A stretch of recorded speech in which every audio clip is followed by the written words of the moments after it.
mendekatkan kami kepada Allah sedekat-dekatnya. Yang ilah-ilah tadi, Uzza, Manat, Yahus, wa Ya'uq dalam Al-Quran, itu menurut mereka itu hanya perantara atau media supaya mereka lebih dekat kepada Allah itu sedekat.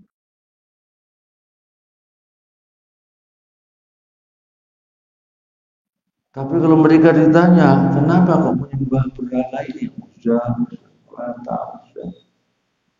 Manat dan lain sebagainya. Jawab mereka, mana puluh kami tidak menyembah Lata Uzza ini illa kecuali liuqarribuna ilallahi zulfa, untuk mendekatkan kami kepada Allah sedekat-dekatnya. Yang ilah-ilah tadi, Uzza, Manat, Yahus, wa Ya'uq dalam Al-Quran, itu menurut mereka itu hanya perantara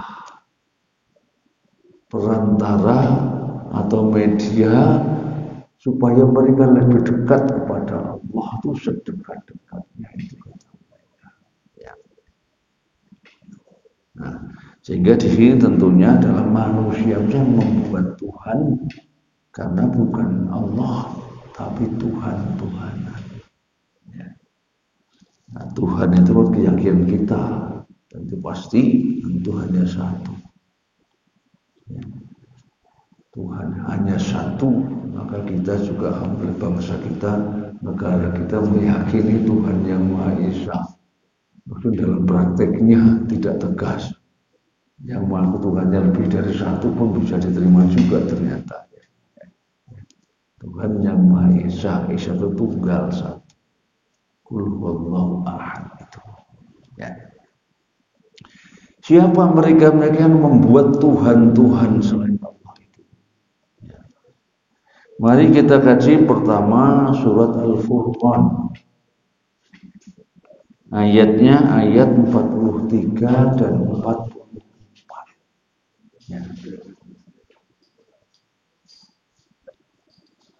A'udzubillahi minasyaitonir rajim.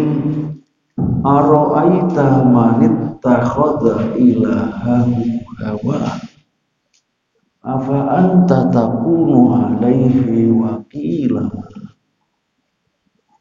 am tahsabu anna aktsarahum yasma'una wa yaqilun inhum illa kalaman bal hum adallu sabila.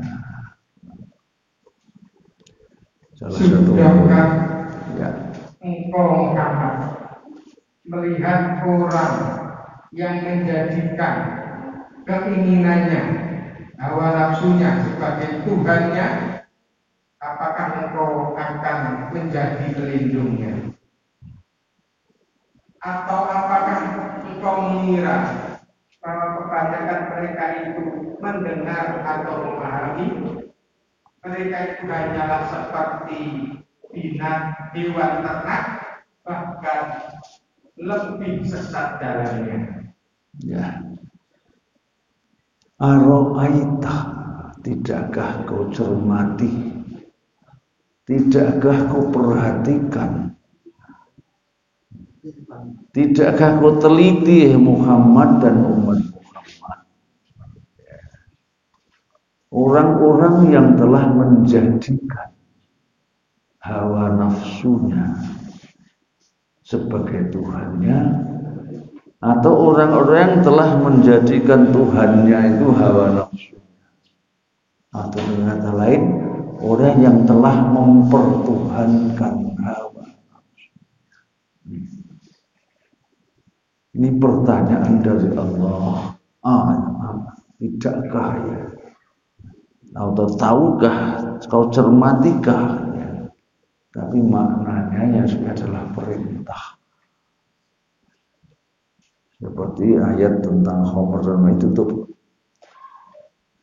dengan pertanyaan, fahal antum muntahun, maka apakah kamu berhenti? Itu maknanya, berhentilah kamu sekarang juga. Di sini juga begitu. Ya. Cermatilah, perhatikan wahai Muhammad dan umat Muhammad, orang-orang yang telah mempertuhankan hawa nafsunya atau yang menjadikan hawa nafsunya sebagai Tuhannya, atau juga telah mempertuhankan hawa nafsu. Bagaimana mempertuhankan hawa nafsu itu? Mempertuhankan sesuatu, bahkan tidak hanya hawa nafsu, bisa jadi yang lain juga. Yaitu kalau kita itu sudah menyatakan pasrah bongkoan, ya. Pasrah total, manut tok, ya. Tunduk patuh, loyal secara mutlak, itu kita sudah berarti mempertuhankan. Ya. Yang oleh maka orang yang beriman itu adalah yang loyalitas mutlaknya itu hanya kepada Allah. Atiullah wa atiur rasul, patuhilah orang Rasul secara mutlak. Kalau ada keduanya yaitu Rasul, karena Rasul itu orang yang diberi wahyu oleh Allah yang tidak mungkin keliru, dijaga dari kesalahan, maksum itu. Ya. Jadi tunduk kepada apapun, bahkan kepada siapapun secara mutlak, itu sudah berarti mempertuhankan. Kalau patuhnya hanya relatif, ini yang dibolehkan oleh Allah. Gimana relatif itu? Ya tidak pasrah bongkoan tadi. Tidak secara mutlak tunduk.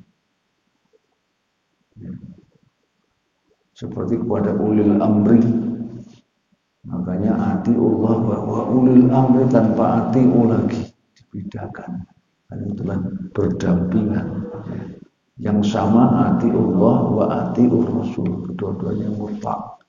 Tapi ulil amri tidak ada pakai atiul lagi, ini berarti relatif. Ulil amri itu siapa? Ulil amri itu banyak. Yang punya kewenangan atas kita, maknanya seperti itu. Orang tua kita itu ulul amri kita. Ya. Pemimpin kita itu ulul amri kita. Ya. Fuqaha ulama kita itu panutan kita, ulul amri kita. Termasuk pemerintah itu ulul amri kita. Nah, kepada selain Allah dan Rasul tadi, kita hanya boleh patuh kalau tidak bertentangan dengan ajaran Allah maupun Rasulnya. Kepada orang tua sekalipun. Makanya nasihatnya Luqman dalam surat Luqman itu, ya, kalau dua orang tua memaksamu untuk menyebutkan Allah, fala tuti'hum, jangan kau patuhi. Karena itu bertentangan dengan perintah Allah. Begitu orang tua, bahkan juga atasan kita, pemimpin kita, panglima kita, komandan kita, raja kita, presiden kita, kalau perintahnya itu bertentangan dengan perintah Allah, maka kita tidak boleh patuh. Kalau dibunuh gimana? Baru kalau dibunuh itu misalnya ancamannya kematian, kita boleh berkilah. Namanya itu taqiyah, namanya seperti itu. Kita bisa mengambil jalan untuk menyelamatkan jiwa kita, pura-pura iya. Pura-pura iya padahal tidak. Illa man ukriha wa qalbuhu mutma'innun bil iman. Kecuali yang dipaksa, kalau tidak dibunuh padahal hatinya tetap beriman. Itu dulu ada dua orang yang tertangkap oleh tentara Musailamatul Kadzdzab. Dua orang itu dipaksa untuk mengakuinya sebagai nabi. Yang satu tetap tidak pernah mengakui itu, maka dipenggallah lehernya. Yang satu lagi dipaksa tadi karena melihat temannya sudah dipenggal, maka dengan terpaksa demi menyelamatkan jiwanya, dia pun mengaku secara lisan hatinya tidak. Dan dia menyebabkan tadi ayat illa man ukriha wa qalbuhu mutmainnun bil iman. Kecuali yang dipaksa padahal hatinya tetap beriman. Itu dalam keadaan darurat yang sebenarnya itu adalah itu. Karena ancamannya adalah nyawa. Nah, selama sebelum itu, ya jangan mengambil jalan pintas itu. Bahkan kewajibannya berubah. Kewajibannya berarti apa? Man ra'a minkum munkaran falyughayyirhu biyadihi. Atau amar ma'ruf nahi munkar. Ma'mur bil ma'ruf wa nahi 'anil munkar. Kita berkewajiban untuk mengingatkan. Jadi kalau bos kita misalnya termasuk orang tua kita tetap memaksa suatu yang bertentangan ajaran Allah, maka kita wajib untuk mengingatkan dan dilarang.